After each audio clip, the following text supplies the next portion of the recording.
আসসালামু আলাইকুম। বাংলাদেশে যে নির্বাচন হয়েছে তা শতভাগ যে কারচুপি হয়েছে, সিলেকশন নির্বাচন হয়েছে, আমরা ইতিমধ্যে সাংবাদিক ইলিয়াস, নাসির পাটোয়ারি এবং আরও ইউটিউবার বনিয়ামিন বিভিন্ন লোকের কাছ থেকে যে সমস্ত বয়ান শুনতেছি, এখানে এটাই বোঝা যায় যে এই নির্বাচনটা পুরোপুরি সিলেকশন হয়েছে। আর আমেরিকা এবং ভারতের চাপে মূলত ইসলামী আন্দোলনের যে ভোট ব্যাংক এগুলা কম দেখাইছে। মানে ডাক্তার ইউনূস এটা বোঝানোর চেষ্টা করছে যে এই দেশে মৌলবাদ কমে গেছে। তো আমাদের যে মূল ভোট, এই ভোটগুলো জামায়াত যেই পরিমাণ টাকা খরচ করছে শুধুমাত্র ইসলামী আন্দোলনকে 4 নম্বর অবস্থানে ফেলায় দেওয়ার জন্য। আপনারা জানেন বিভিন্ন জায়গায়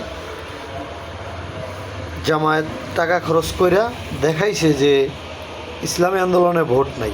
এই জিনিসটা প্রমাণ করার জন্য তারা বিভিন্ন সময় যে আপনার বয়ান হাজির করছে, প্রোপাগান্ডা ছড়াইছে।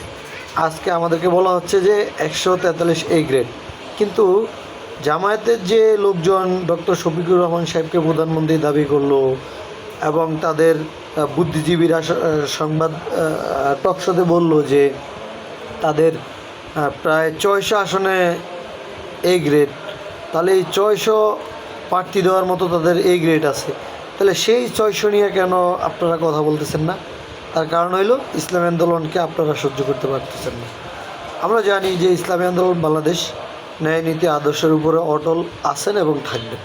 যতদিন ইসলামী শরিয়ার পক্ষে আছে ততদিন আমরা আছি। আর আমরা এই সত্যটা যখন উপস্থাপন করি তখন বলা হয় আমাদেরকে অন্ধভক্ত। দুঃখজনক বিষয় হলো, আমরা যদি হাত পাকার বা পীর সাহেব চরমনায়ের ভক্ত হয়ে অন্ধভক্ত হই, তাহলে আপনারা যারা জামায়াতের পক্ষে কথা বলে বিভিন্ন সময় বিভিন্ন মানুষের চরিত্র হননের চেষ্টা করেন, তাহলে আপনারা কি? আপনাদের একটা অপরাধ ঢাকার জন্য আরও 10টা যে মিথ্যা বয়ান তৈরি করেন, সেটা কি অন্ধভক্তের লক্ষণ নয়? আপনারা যে অন্ধভক্তের লক্ষণ দেখাইতেছেন সেটার কথাও ভাবেন। শুধু অন্যদেরকে দোষারোপ না কইরা নিজেদের দলের আত্মসমালোচনা করুন।